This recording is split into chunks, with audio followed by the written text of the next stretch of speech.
Hello, Bobs. We're back with more ghost stories. Another one, since we're short of time, from Coffin Hollow and Other Ghost Tales by Ruth and Musick. The Rosebush, number 62. Many, many years ago on the outskirts of Grafton, there lived a very rich family for those times by the name of Altz. There were only three of them, Mr. and Mrs. Jim Altz and their daughter, Anna. They seemed to be blessed with everything except health for the daughter. Mr. and Mrs. Altz took her to every doctor, far and near, but no cure could be found for her illness. One cold, wintry night in early December, the girl seemed to make a sudden recovery. She even got up out of bed and walked that night, and this was something she had never been able to do. But now the girl seemed to be a different person. She was in some kind of trance. As she got up from her bed, she walked to the door and went out onto the new fallen snow.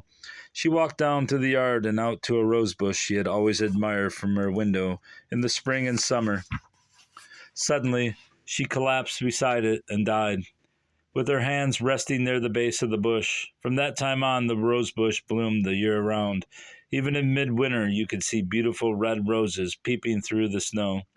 Several years later, the Altz family moved from the house and decided to take the rosebush with them, because it had been so dear to their daughter. They planted the bush in their new yard, but it failed to bloom that spring or summer. The Altz feared it had died.